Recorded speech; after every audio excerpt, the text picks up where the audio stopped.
Good morning. My name is Helen Kung. I was appointed to St. Paul's United Methodist Church on July 1st, 2020. And this is my first appointment. So meeting this community has been somewhat of a challenge in the middle of a pandemic. But I was very much impressed and surprised and find out how much this church, how important it is to the locality and how much it fits a lot of the spirit of San Jose. I found out that this church is a merger between two historic churches. Next slide, please.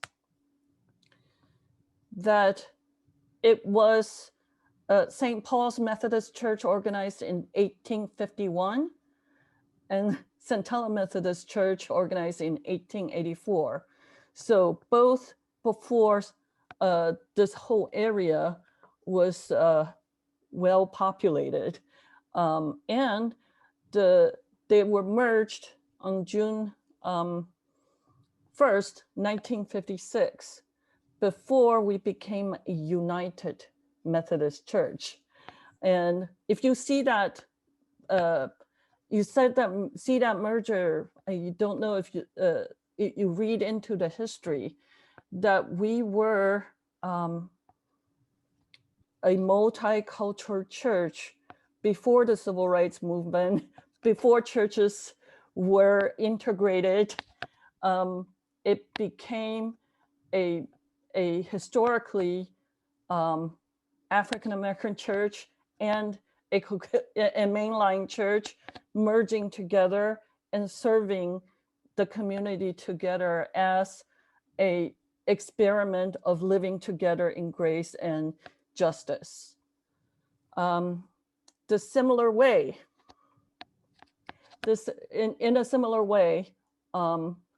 St. Paul was ahead of the curve in every single social justice movement throughout American history.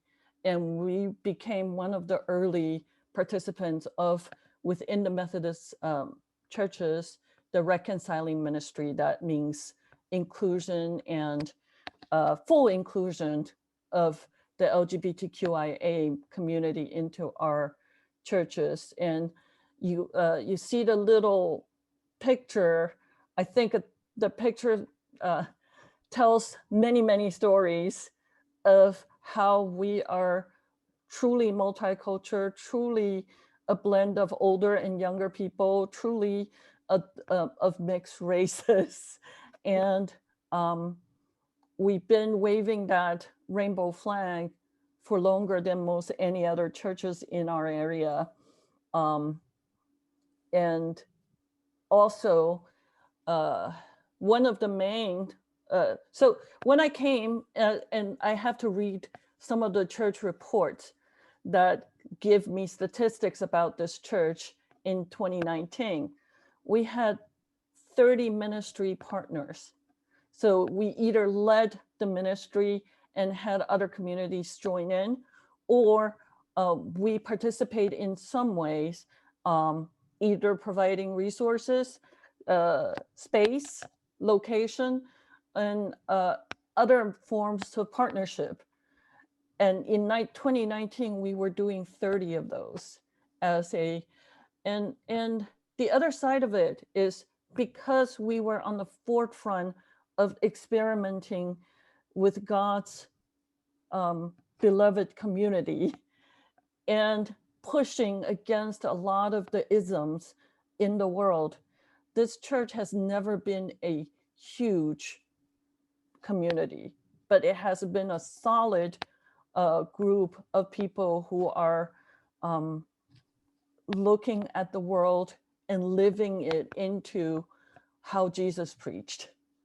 So next slide. One of our longstanding community and partnership was the Peace with Justice. We have been protesting against the war beginning in 2001, every single Friday on the corner of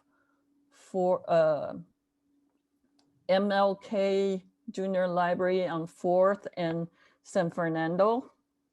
And we encounter many of the people who are sort of speaking out and fighting for peace.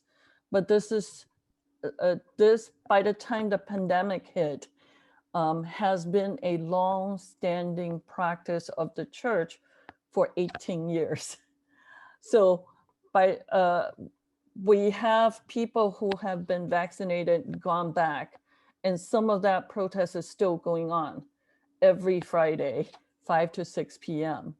So this is one of the ministry and sort of stands for the church and for the whole of San Jose community that I like to feature for anyone who is interested in to go there and meet some of these peace activists and learn the ropes of how we can make a change in the world and in the community. Next one, we are also have been a music band called Friday Night Live Band. And each, once a month they lead worship, but also immediately after they finish that leadership of the worship, they pack up their equipment and go to Elmwood Jail and visit the incarcerated people and offer them music and grace. And that has been a long partnership between St. Paul's and Elmwood.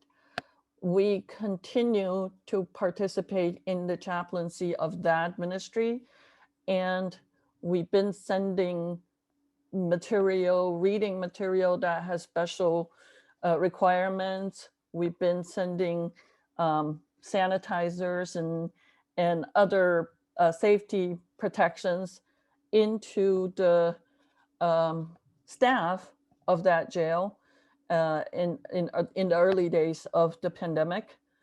And we've been sending worship material for the incarcerated people. Our band has just started talking about resuming rehearsal outdoors and rehearsing for eventual jail opening. Right now, it's very, very limited, and the community kind of visit into the jail is not open yet with COVID. But we're at the point where within our community, we're reorganizing our band to start rehearsing. So if there are people who are music lovers who like to join in and contribute either in singing or performing or playing guitar, that is an ongoing ministry that will probably be revived sooner than some of the other things that we are doing. And the partnership that St. Paul's has had with the CommUniverCity was one, and the next slide, that we did with the South neighborhood. Oh, sorry, I missed this one. We do continue to ponder and make discussion and talk about justice and talk about difficult issues. And the way we did that survived the pandemic, we continue to do it week to week, month to month, is every single month at the beginning of the month, we put out a marquee essay, which is right. If you see that marquee picture, on the left-hand side, there is a plastic holder, and we put actual printouts of the essays for walkers by. But we also put it on the website, and for the people who are on our newsletter mailing, they get that on when it's published. And then we host a Zoom discussion on this essay on the third Wednesdays of the month. This was organized after pandemic started. Basically, we've had the marquee, we've had the ability to meet in person to talk about it for a long time, but because of pandemic, we refocused it. And so this is an open meeting for people to be able to sort of ponder. And we try to put out really thought-provoking and probably challenging ideas of what it means to live a spiritual life, what it means to commit to justice, what part of society is I think in terms of the marquee, we try not to offer easy answers and immediate sort of black or white situation. We delve deep into the gray and try to challenge people with different points of view to look at. In the past 5-6 months, we've been deep into talking about how society deals with the pandemic and whether survival and 100% safety is necessarily the only thing that we should focus on, and that kind of questions. But I think as we start slowly move out of the immediate sort of all the implementations of what it means to live under a pandemic, we may switch, and the marquee will continue to be there, and we'll continue to sort of bring out thought-provoking topics and quotes and have a deep discussion. So the one I was going to talk about next is our partnership with the South University neighborhood and CommUniverCity. We are excited to bring that back when we can. So this is one of the things that has been informal as well as organized events and bringing kids into the park, into the sun, and doing things with the full family. So we have a team of people who are itching to, as we are looking at summer and fall, to start thinking about, as you probably guess, I was one of the planners in the early discussion. We are thinking maybe 4-6 months ahead of time to think about what we can do and can plan as we encounter. For the worship, we have already written our reopening protocol. And this past week on Tuesday, we got approved with a target hybrid opening when as soon as Santa Clara County turns orange.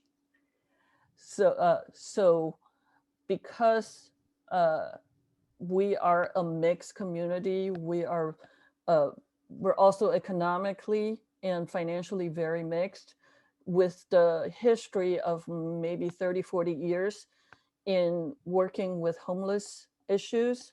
We have a lot of memberships who are devastated in terms of their location and their ability to be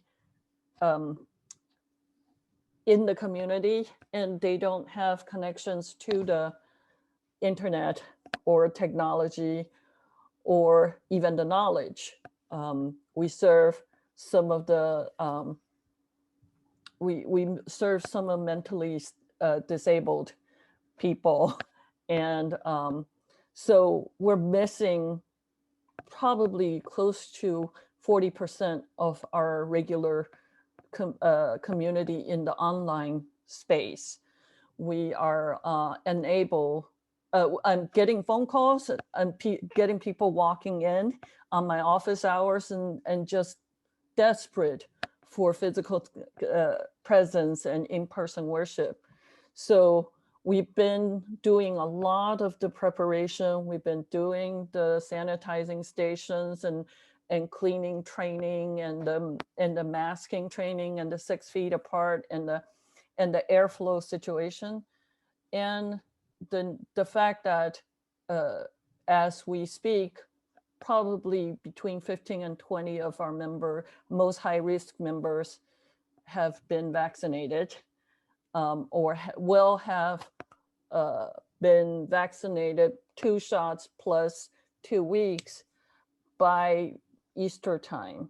So we're just planning and getting ready so that our protocol's been agreed upon and approved by our community, and that we can offer both in-person and online worship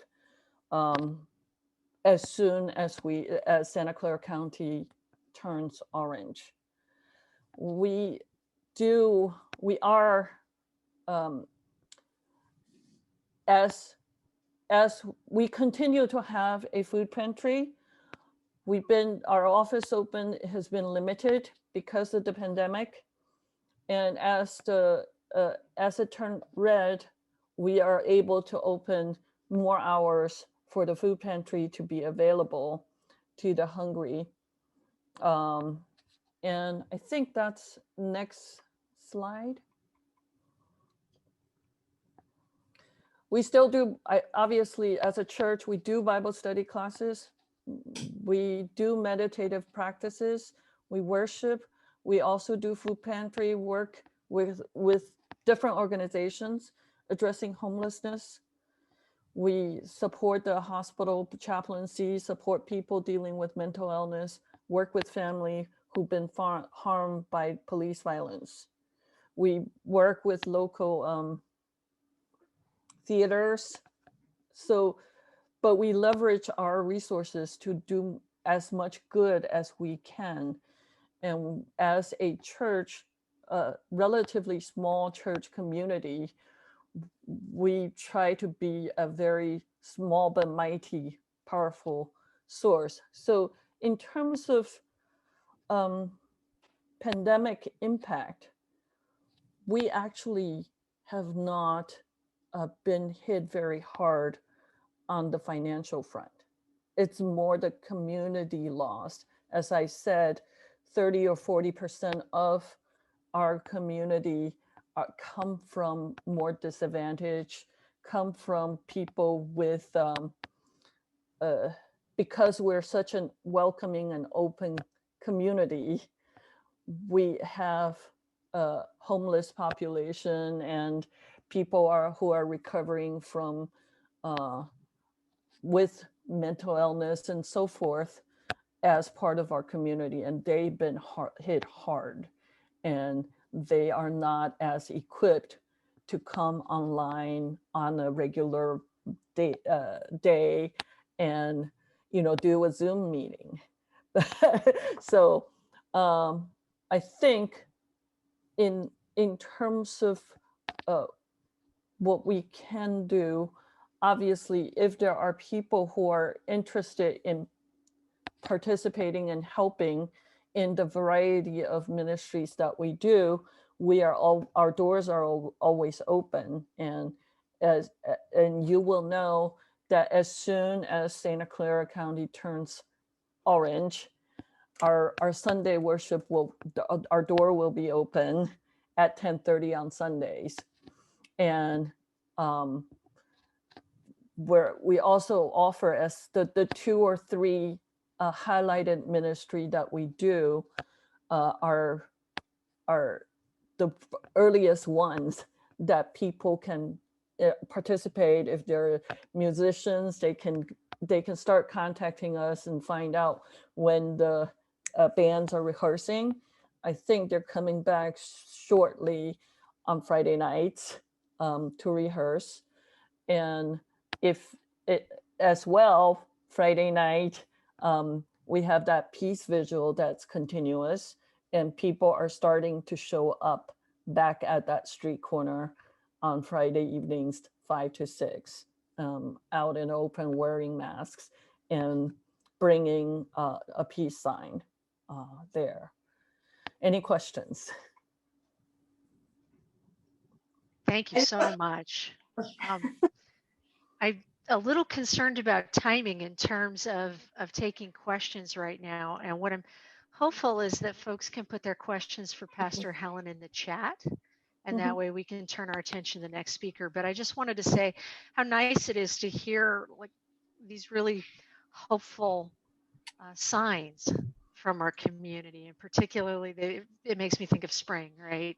Certain things are resuming, they're going back to normal, and that seems in keeping with Easter to me. That's really nice. I want to make sure that we have enough time for our second speaker, who is Angelina Perez. And Angelina is going to present, she's a master's student in urban and regional planning at San Jose State.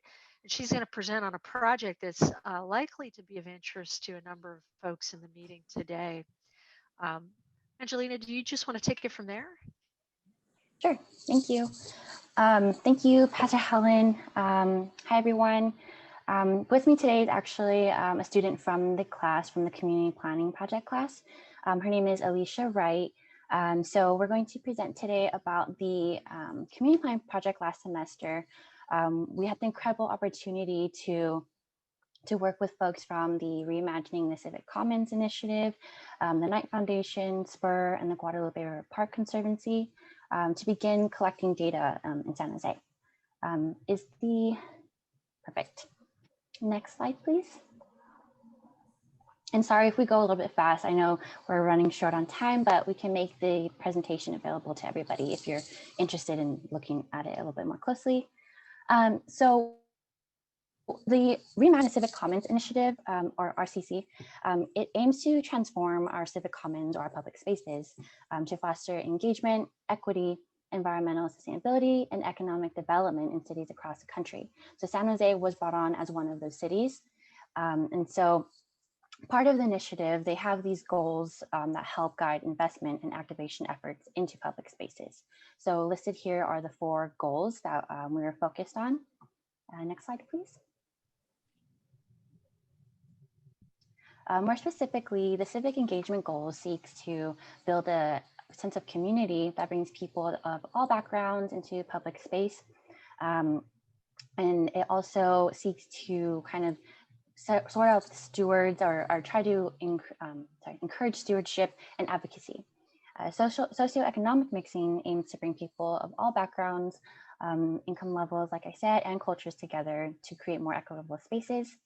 Environmental sustainability focuses on increasing access to nature and creating environmentally friendly places that are easily reached by walking, biking, and transit. And finally, value creation hinges on bringing to a neighborhood additional investments, improvements in perceived safety, and to help local businesses thrive without worsening housing affordability. Next slide, please. So our focus was on the Guadalupe River Park. We focused on 4 different areas of the park: the historic orchard, and the Rotary Play Garden, and the Arena Green East and West sides, as shown in the map. Next slide. Thanks. We started off by taking going on 2 walking tours of the park with the Guadalupe River Park Conservancy Executive Director, which is also our professor, Jason Su, and also Michelle Huttenoff from Spur. It was divided into two tours because it's a really large park and it was super hot and the smoke from the fires is still going on. So yeah, these are images of the walking tour. Next slide, please. And more specifically, the class, so after the walking tour, it was divided into 2 phases. We started off with completing a physical conditions assessment of the park and the surrounding neighborhood. So there we kind of just, we rated the current conditions of like sidewalks and trails, cleanliness and building conditions. And as we did that, we also took pictures, and then we used those pictures to create story maps using ArcGIS. Next, we started off with direct observations of park users, and we noted if they were actively engaging in recreational activities, or if they were just passing through, or just kind of sitting down, lounging, picnicking. We were also noting how long they were there for and what time of the day it was, and some demographic info, like if they were male, female, kind of guess the age range as well. We then conducted intercept surveys with park users as well, and this is where we actually asked them questions and interviewed them about their experience and like what they like to do or what they typically do when visiting, how they travel to the park, how safe they feel at night and during the day, and how they engage in the community or with the community around the park efforts, like donating to the park or attending community meetings. And then the phase two of the class focused more on the online neighborhood survey. Similar questions were asked here, but the survey was made available to all San Jose residents and distributed online. Then for the remainder of phase 2 of the class, we took time analyzing data and then preparing our final report, which will be made available on the San Jose State Urban Planning website. And with that, I will pass it over to Alicia to talk about the data collection process. Hey, everybody. Next slide, please. Our data collection, however straightforward, had its challenges. At the time, we were navigating through last year's wildfires in addition to COVID-19 precautions. Our 295 team divided into 4 groups to cover the 4 sections that were shown on the earlier slide. In total, we surveyed the collective sites for 280 hours, approximately 70 hours per group. In addition to these efforts, we conducted more than 150 intercept surveys and received over 260 online responses from neighborhoods surrounding the Guadalupe River Park and Gardens. Next slide, please. Based on the metrics created under the Reimagining the Civic Commons outcomes and goals, our teams were able to gather several key findings. For civic engagement, we found that each of the 4 areas examined differed in visitorship pattern. The Heritage Gardens and the Arena Greens experienced an increase in visitorship on the weekends, particularly between 9 a.m. and noon. Based on all the areas surveyed, there was an average of 9 users visiting the park per hour. For socioeconomic mixing, we found that a large portion, upward of 40% of the users' population identified as white, largely followed by our Latinx community members at 22%. While there is a diversity, there are still several other demographics who are not actively engaged in this space or represented in our findings. For the RCC's value creation outcome, we were pleased to discover that 90% of the park users did respond as feeling safe or at least somewhat safe during daylight hours. We observed that over 70% of the users were male, alerting us on the importance of creating a safe environment within the park and gardens so that we could increase our female usership. Finally, within the outcome of environmental sustainability, we discovered that 85% or over 85% of users felt that proximity to green space was important for the community. Furthermore, we found that a large portion of the park users access the park by car, and this figure drops tremendously in regard to biking and public transit. We believe this may be due to a lack of park trail connectivity and bike storage options to safely store belongings so that users could further enjoy the park. Next slide, please. Based on over 280 hours of research through physical observation of the park and garden, direct observation of user usage, and intercept and neighborhood surveys for additional feedback, these are our top 3 recommendations and opportunities for improvement. Firstly, our biggest concern is our unhoused community and how to move them safely indoors. While this is a temporary solution, this can be done through tiny home communities built on the north side of West Taylor Street across from the Heritage Garden. This can additionally provide work opportunities for our unhoused neighbors through stewardship programs. Stewardship programs can include roles like park rangers to assist guests with questions, as well as park maintenance to assist with trash cleanup and prevention. Secondly, improving park access and connectivity through wayfinding signage and bike storage options. While 8% of Intercept survey respondents said they biked to the park, many respondents noted that once they got into the park, they had a hard time enjoying all of the areas because they had to lug their bike around in fear of it being stolen. Finally, improving flows of pedestrian traffic and local economic development by way of public art installations, functional outdoor furniture, and park activation through local events such as farmers markets and festivals. These type of activities can encourage placemaking while strengthening relationships between our community members and the city. Next slide, please. As a result of our collective efforts, we were so grateful to be recognized by the American Planning Association and the Reimagining the Civic Commons initiative. Both of these articles are available online for more in-depth information about our research and results. So we had a short video that we wanted to share, but just due to time, we're going to go ahead and skip over it. So if you could skip 2 slides ahead. With that, we'd like to thank you for your time and attention and are available to answer any questions you may have about our research. Additionally, our report will be available on the SJSU Urban Planning website. Thank you for listening. That's great. And your perfect timing too. Way to catch us up on the agenda there. I hope that you all will ask questions. I know that you've got some comments in the chat as you were speaking. And so if you're so inclined, you might pop in there and see what questions folks have for you. I have also heard through the chat grapevine that Jessica Zank would like to have just a quick moment to jump in.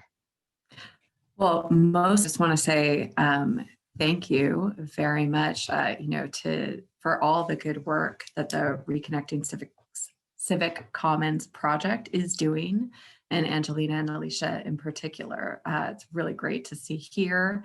Definitely noted, my team is the one responsible for safe bike storage at the city, and so I will definitely carry those good recommendations forward. Wanted to make sure everybody with CommUniverCity also knew about the downtown transportation plan underway with the city. And that's the first link that I stuck into the chat.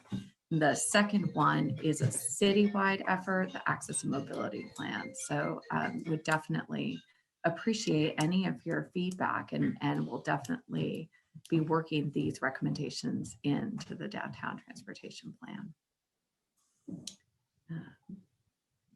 Great, thank you. Thanks for putting that into the chat, and thanks to all of our speakers for today. And in our final few moments here, I'd like to turn it over to Mary, who has some updates about the latest newsletter editions, projects to look out for in the coming months, and we may have some time to check in with each other with questions and comments about that. Mary?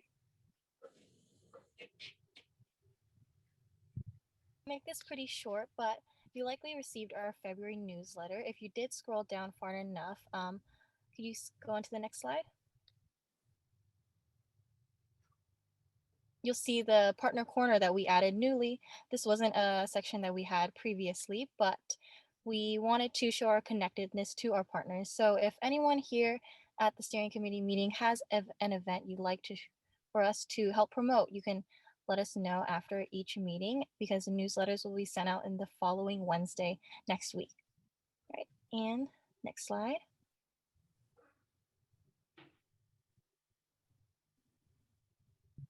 All right, and for this month, you'll see that we're starting to ramp up, but I did want to specifically point you to March 25th, March 26th, and also April 20th, where our project coordinator, Matt Spadoni, will be teaching Watershed in a Box lessons to students at ACE Inspire Academy.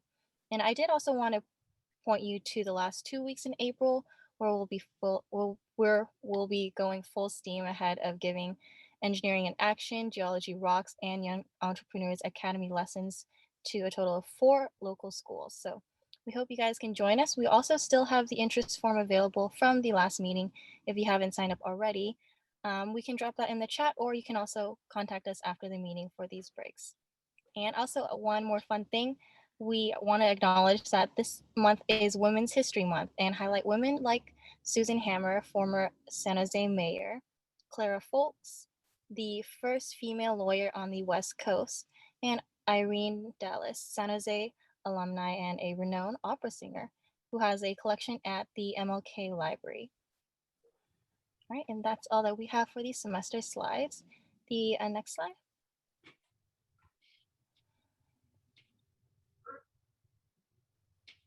Cool, because I think Matt Spadoni wanted to be able to share some information about this, right?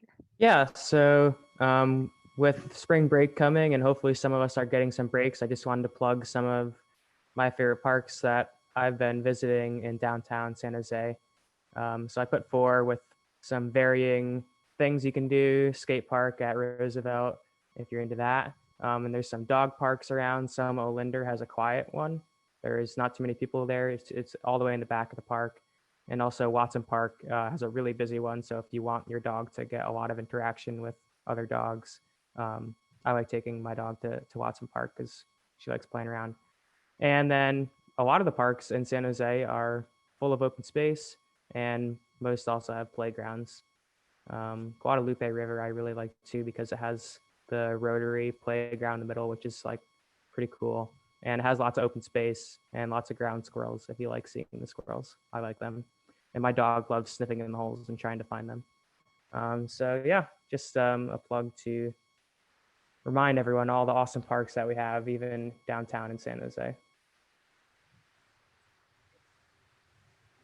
That's awesome. And I just learned recently about a tradition at San Jose State where each year for the staff service recognition, they commission a painting from a student of Tower Hall.